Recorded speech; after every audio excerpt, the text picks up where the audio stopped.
What is up, ladies and gentlemen? Steve Nasentowski here of Maize n Brew, bringing you episode 14 of Freshman Feature for the class of 2021, school stats, recruitment, projection. You guys know the deal. Everything you need to know about the freshman class here at the University of Michigan. Had to pull on the community tab, pull on Twitter. Jaden McBurrows was episode 13. We're on 14 now. George Rooks is the guy we're looking at, four-star defensive tackle out of New Jersey. Let's dive into it. His high school. All right, he's out of St. Peter's Prep in Jersey City, New Jersey. Played anywhere from 5 Tech to 9 Tech. He led the team to an 11-1 record as a junior. He was a 3-time all-conference selection, selected to participate in the Under Armour All-American game. So plenty of accolades during his time in New Jersey there. So his stats, all right, kind of all over the place. I won't read through them all because he has pretty extensive stats here. Junior year was for sure his highlight with 15 tackles for loss, 71 tackles, 9.5 sacks, and a couple fumble recoveries. But pretty solid throughout, right? From his sophomore year all the way through his senior year, really high tackle for loss numbers, good sacks, and overall he produced on the field, which is evident, right? So his metrics, he weighs in at 270 at 6'4", so good frame for a defensive tackle overall. We don't get 40 shuttle time or vertical.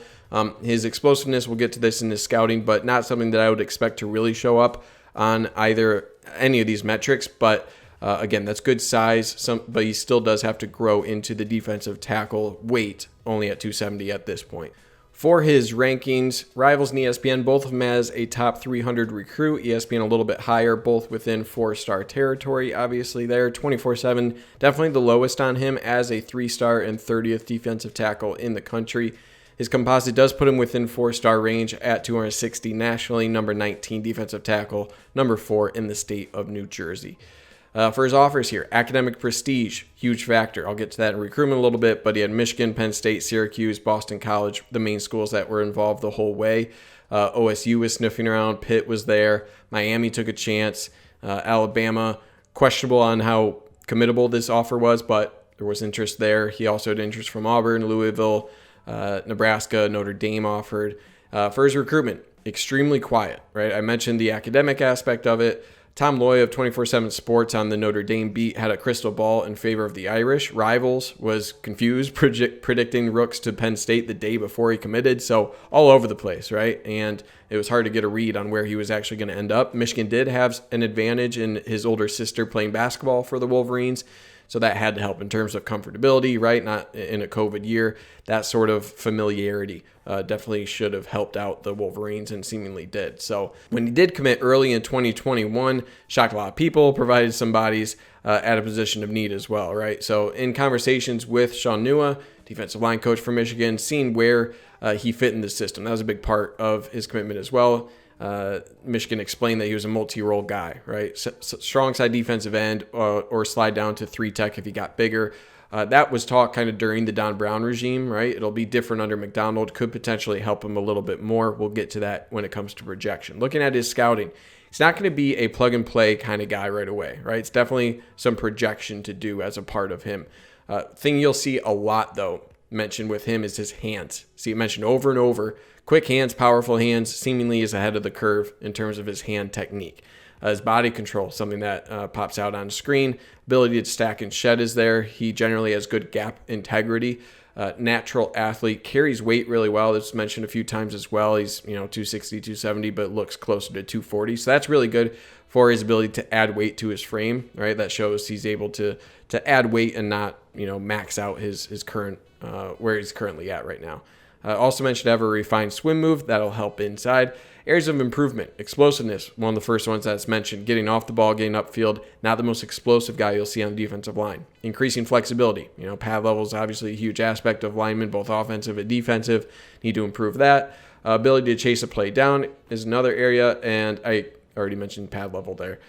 So he's more of a defensive tackle in a 4-3 defense, 5 Tech in a 3-4 defense. He's better suited as a 3-4 defensive end than a true 4-3 defensive tackle. Given his versatility, he will have quite an opportunity, I think, at Michigan in a 3-4 defense. So first film, as always, 8:30 p.m., live stream tonight. That's Eastern time. Come hang out. We'll watch all things George Rooks and go through his film, 30 minutes or so, and answer any questions about that. So for his comp, I went through kind of some past defensive tackles, mainly looking for a solid Generally athletic, but undersized defensive tackle in the making. A guy who had experience at defensive end. And Matt Godin is a guy who stood out as a pretty damn good comparison for a former Wolverine here. He was a guy who was 6'5", 270 out of high school, very similar size, right? A longer guy who was utilized as a defensive end. He was a 4-star, 375 nationally, so a little bit lower than what we see George Rooks, but similar kind of ranking. Pretty lean at 270. That was something that was brought up in his recruitment quite a bit. I mentioned he played defensive end, but grew into the defensive tackle position in college. Wasn't an explosive guy off the snap, a guy who needed to add strength. And overall good feet, solid hands out of high school. So that sounds like a profile that could be for George Rooks as well. Matt Godin, it took a few years, right? It took until he was an upperclassman, but he emerged as a solid player late in his career. He was an honorable mention All Big Ten player in his 5th year as a Wolverine. So for George Rooks' projection here, it's going to take a few years, right? We've seen in the past how hard it can be for young defensive tackles to break through early on in their career, and that's regardless of the talent, whether 5-star, 3-star. It just takes a while for them to grow into the position, get the strength, get just that ability at the collegiate level. So he'll have a few years to grow into this position. We're finally starting to build some depth at the defensive tackle position, and he'll have that time to build strength, get more acclimated to the interior defensive line where he's primarily been on the outside. But I mentioned kind of a defensive end in a 3-tech position. He'll have that ability to slide out there, kind of work on the inside a little bit more as well. So given that, he will have a little bit more versatility to take advantage of his skill set than he would have in a 4-3. So 2023, probably closer to 2024 is when I would expect him to really pop up as a guy who would be a part of the rotation. But again, that versatility is intriguing. And if he can get his strength up, his ability at strong side defensive end could see the quickest path for him in the future, probably 2-3 years down the line. So let me know your thoughts in the comments below. Where do you think he'll be used? When do you think it will? Am I crazy? I want to hear it. All right, I read all the comments.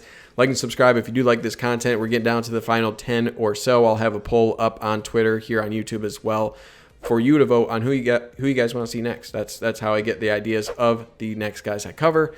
So I'll be listening for that. Beyond that, guys, thank you for taking the time to watch this video. Stay safe out there. As always, go blue.